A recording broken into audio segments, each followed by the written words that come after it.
Dulu di awal Allah mencipta Sayyidina Adam, Nabi Adam dikasih unjuk takdir semua keturunannya, termasuk saya duduk malam ini di sini dan antum hadir malam ini.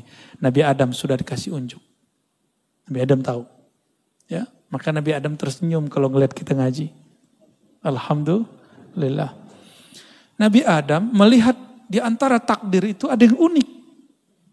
Yang unik apakah itu? Nabi Daud ahli pandai besi. Dia akan bisa menciptakan senjata-senjata yang hebat. Tapi umurnya tidak cukup. Umurnya barangkali cuma sampai umur 60-70. Anggaplah 70. Dia mati, meninggal.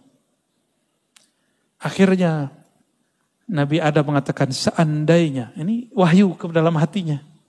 Jadi wahyu itu ada macam-macam juga, ada yang sudah di Lauh Mahfuz, ada yang langsung ke dalam ruhnya para nabi.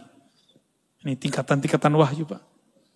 Yang sudah sampai, jadi Allah berkalam ke Lauh Mahfuz, itu babnya kudrat iradat, kita sebut takdir. Ada yang masuk ke dalam ruhani para nabi dan para wali. Nah, ini namanya bukan takdir, namanya rahmah. Ya, karena aras itu adalah tempat Allah mengejawantahkan rahmatnya. Disebutlah Ar-Rahman alal arsy istawa.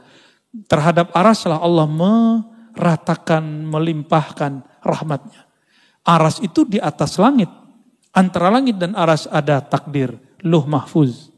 Berarti hukum aras lebih tinggi daripada hukum Lauh Mahfuz.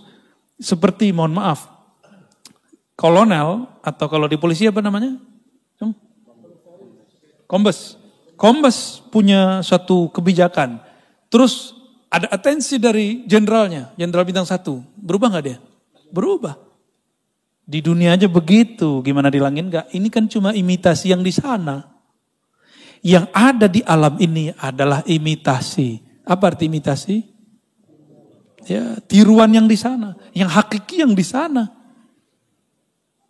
Nah, langsung hukum arsyah, hukum rahmat yang disebutkan di dalam Al-Quran. Ya, bahwa rahmat Allah mendahului ghadabnya. Di hadis qudsi juga disebutkan begitu. Rahmat Allah mendahului murkanya. Dalam sebuah lafaz ada kalimat di hadis qudsi misalnya, inna rahmati sabaqat ghadabi. Sesungguhnya rahmatku mengalahkan, mendahului ghadabku. Ghadab itu hukum Lauh Mahfuz. Murka. Sedangkan rahmat hukum arsyiyah. Berarti ada ilmunya kan? Ini bukan buatan Ar-Razi. Bukan akidah baru. Ada dalilnya semua. Kita gak mungkin keluar kalam sesuatu tanpa ada dalil. Ya, gak mungkin ya. Saya membawa bid'ah kalau mengatakan itu. Sayyidina Adam alaihissalam kemudian mengatakan, ya Rabb, ini kan bisa diilhami. Berikanlah 30 tahun umurku, anugerahi untuk anakku. Nah, gitu sayangnya sang ayah Abul Bashar, bapaknya manusia, kepada keturunannya. Benar gak sayang sama anak? Kita ngeliat anak kita sakit, apa kita ngomong, ya Allah, kalau kau mau ambil saya aja. Kira-kira begitu. Ya, ini kok ada ya orang ngomong, ya, terhadap orang yang pernah belajar sama dia, ente murtad, ente kafir, kan aneh kan? Dan gak pantas begitu. Berarti dia gak pernah merasa jadi guru yang sebenar-benarnya. Karena guru yang ada mengayomi. Mendoakan kebaikan. Bukan memvonis.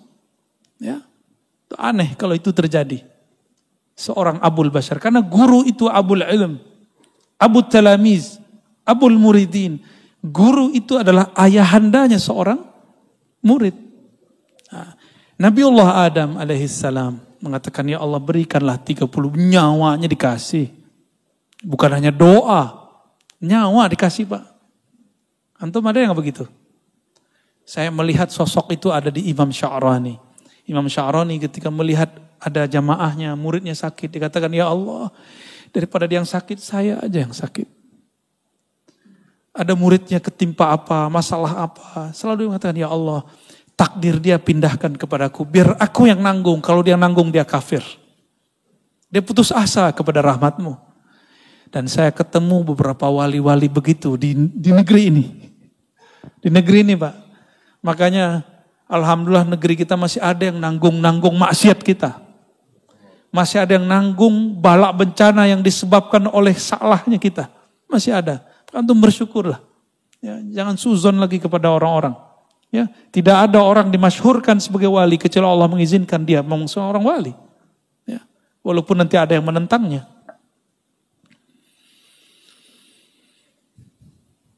Akhirnya Sayyidina Adam, takdir rahmah mengalahkan takdir kudrat iradat. Diberikanlah 30 tahun. Apa yang terjadi?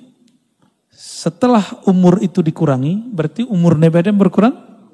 Datanglah malaikat maut mengatakan, Mas Adam, sekarang saya datang mau menjemputmu. Oh, jemput-jemput gimana nih? Kan jatuh gue masih ada 30 tahun lagi, kira-kira gitu.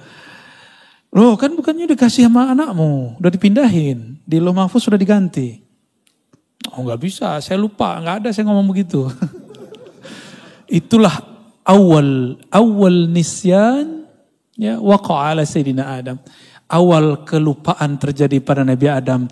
Atas dasar itulah kata Nabi Muhammad SAW, keturunan Nabi Adam pasti akan lupa. Lupa sama Allah, lupa sama Rasulullah, lupa sama anak bini ya. Lupa, emang dari sono. Mau gimana lagi? Hukum rahmah terjadi lagi. Nabi Adam ini kan posisinya lebih tinggi dari malaikat maut. Ya Allah, saya lupa. Menurut saya masih ada 30 tahun lagi. Ya udah, 30 tahun lagi Nabi Adam hidup. Malaikat maut pensiun dini. Diundur. Ya udah, gua ngalah deh. Mundur malaikat maut.